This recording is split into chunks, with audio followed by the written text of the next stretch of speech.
the stage of electric cars is no longer dominated solely by Tesla. Enter Rivium, a newcomer that, instead of just competing, expands the range of options in this fascinating sector. It could be considered the queen in the realm of electric vehicles. Rivium is making noise and doing it with style. Get ready. Although both companies share the same arena, mutual attention is inevitable. You might not be familiar with this company, which is only a decade old, but surprisingly, it has surpassed giants like GM, Ford, and Fiat in market value, trailing just behind its main rival. And guess who that is? Tesla. All of this even before selling a single car. Get ready to delve into today's story. Rivium has captured attention and multi-million-dollar investments from heavyweights like Ford and Amazon even before its creations hit the streets. All of this thanks to an unexplored path that Tesla hadn't ventured into yet, and they saw a great opportunity. Rivium stepped onto the scene with a bold idea. While most electric vehicles were sedans, they introduced prototypes of the first electric pickup truck and SUV, bringing powerful and imposing vehicles to the EV market, breaking away from the delicately minimalist approach.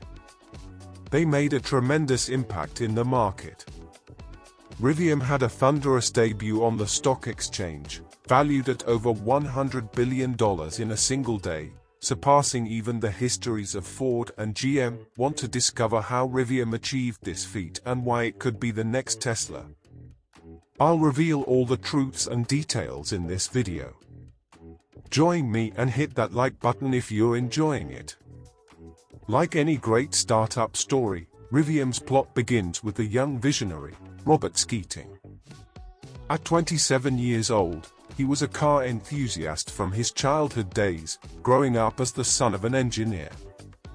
Robert, with the help of his father and a neighbor, cultivated his passion by restoring Porsches in his garage.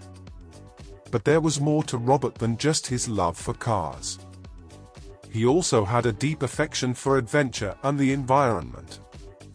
His passion led him to the prestigious MIT, where he graduated in mechanical engineering. During his doctorate, he presented a business plan for his own car brand. Robert was fully aware of the impact of combustion engine cars on the environment, and during his university years, he used to walk or bike through the campus, take cold showers, and wash his clothes by hand to reduce his carbon footprint.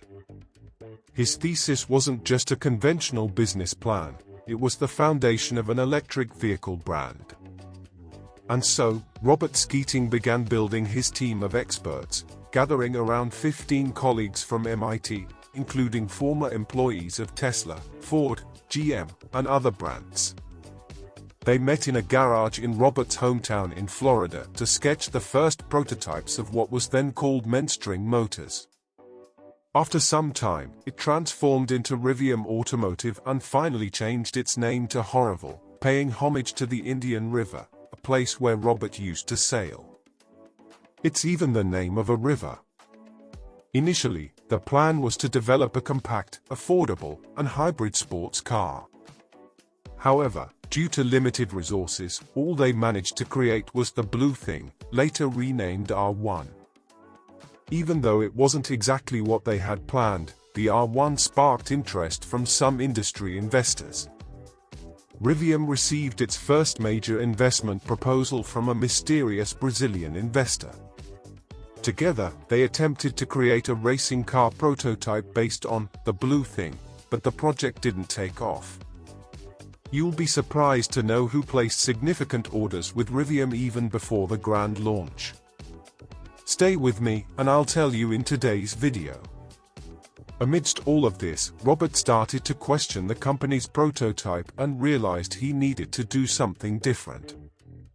While Tesla and other automakers were focusing on luxury electric sedans, Robert, being American, was more accustomed to the type of vehicle that was most popular in the United States. That's when he noticed this gap in the electric vehicle market.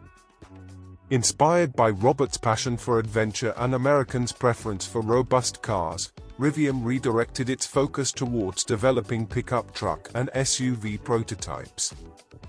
This innovation sparked investor interest and allowed Rivium to acquire an abandoned Mitsubishi factory in Illinois in 2017.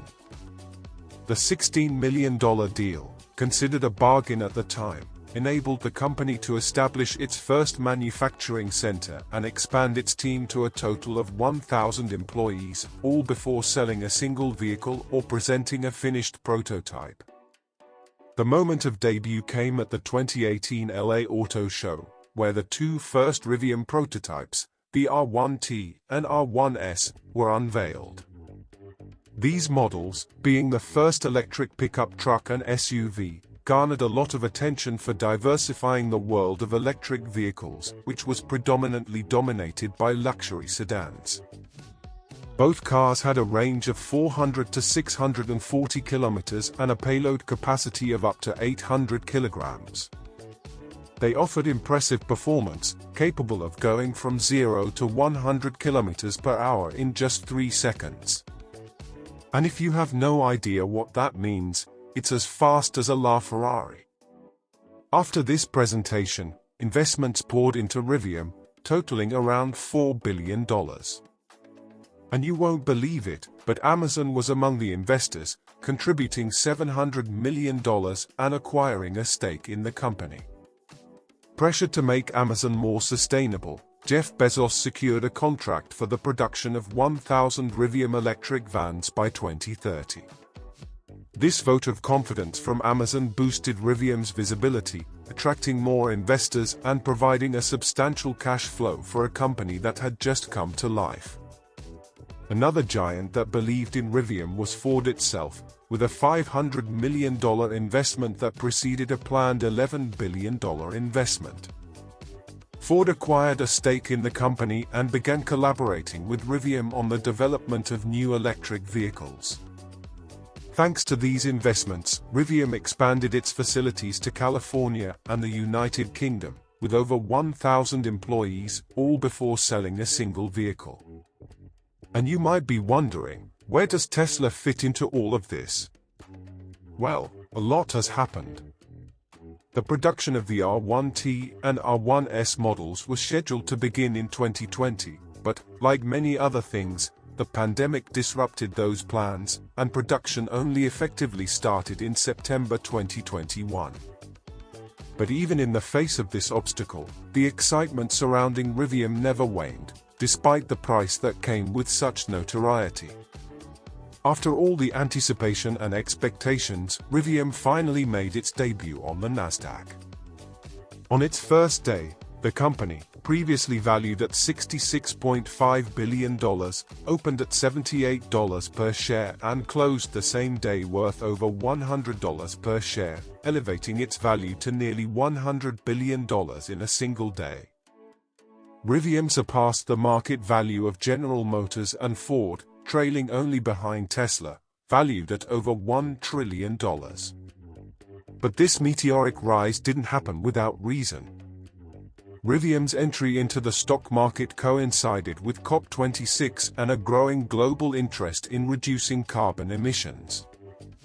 Additionally, the President of the United States, Biden, was fulfilling his campaign promise by investing $7.5 billion in building electric vehicle charging points, fueling even more enthusiasm within this market.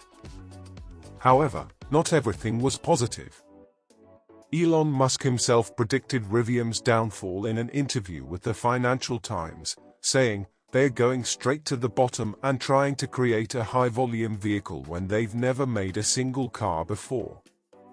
It's like never having played a sport and then wanting to start at the Olympics." In addition, an unexpected incident tarnished the company's image.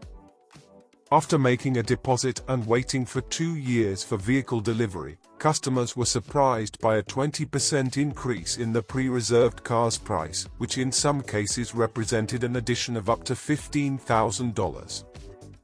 Many customers canceled their orders, resulting in a loss of approximately $850 million in Rivium's revenue. The company had to backtrack and promised to maintain the original price for those customers who had already made their reservation. However, the damage was already done, and the incident was considered a significant amateur mistake, causing the company's stocks to drop by 6%. The initial public offering, IPO, of Rivium took place in November 2021, and it included a clause that required early investors to hold onto their shares for 180 days. However, as soon as 2022 began, the company's stock value started to decline, dropping by around 77% in less than a year. The fall was highly anticipated with the end of the 180-day lockup period in May. Ford, which previously held an 11% stake in Rivium, announced that it would sell a portion of its shares in the company. It is believed that Ford made this decision to raise funds for its own production of electric vehicles in an attempt to replace its fleet of fossil fuel-powered cars. As news of Ford's exit and the end of the lockup period surfaced, shareholders started selling their shares, leading to an almost instant 20% drop in Rivium's stock value. The company had to reduce its production target for the year from 50,000 to just 25,000 vehicles. However, investors began to doubt whether Rivium would even achieve this reduced goal of 25,000 units. Rivium was particularly affected by a logistics crisis that made it difficult to deliver parts. While other automakers like Mitsubishi and Fiat were able to deliver hundreds of thousands of vehicles per year, Rivium only managed to deliver a little over 12,000 vehicles from September 2021 to early October 2022. This led to a significant slowdown in investments in the company. In October 2022, Rivium faced further problems when it had to recall 13,000 vehicles out of the 3,198 that had been delivered due to a loose fastener issue that could affect steering control. Additionally, competition was beginning to emerge, with Chevrolet and Ford launching their own electric vehicles, which was a unique selling point for Rivium, electric pickups and SUVs. Now, well-established companies from the combustion era were entering the electric sector. However, Rivium's situation is not necessarily as bleak as it seems. Like Tesla in its early years, Rivium is facing production and scalability challenges. There is still time for the company to recover and learn from its mistakes. The success of Rivium is not ruled out. Furthermore, Rivium has received positive reviews from personalities and influencers on the internet. For example, Doug DeMuro made a video about the R1S, R1T, and the van produced for Amazon, praising Rivium's vehicles. Mark Brownlee and Jason Camisa also made a video about the R1T, providing very positive opinions. These positive comments highlight Rivium's importance in the automotive market. While it is already a reality in the market, it is not on equal footing with Tesla, which is already an established reference. While Tesla expands its horizons and ventures into various sectors, including renewable energy and space exploration, Rivium remains focused solely on the production of electric vehicles. Despite recent setbacks like vehicle recalls, Rivium has shown great promise. One of the most attractive aspects of Rivium is the fact that its vehicles are designed for outdoor adventures, with a range of accessories and options available to make them even more capable in those situations. This starkly contrasts with many small SUVs produced by other manufacturers that offer little to no off-road capability. SUVs and pickups have become a beloved category in today's market, and Rivium is changing the landscape of automotive design and innovating the way we think about electric vehicles. Just as Tesla altered the perception and acceptance of electric vehicles, Rivium seems to be doing the same with its adventure models. One of Rivium's strengths is its focus on off-road enthusiasts, a group that has been neglected by many traditional automakers. While others concentrate on transforming regular cars into SUVs through minor alterations, Rivium is offering something more: something that resonates with those who love adventure and exploration. So, tell me, were you already familiar with Rivium? If not, now that you know about it, do you believe in this company? Let me know in the comments. And if you're passionate about the electric vehicle market, I recommend you discover this incredible feat against Tesla in the video that's playing on your screen right now. I reveal how Elon Musk was not the founder of Tesla. And if you haven't already, don't forget to leave a like because it helps support my work. I release new videos every day. See you tomorrow.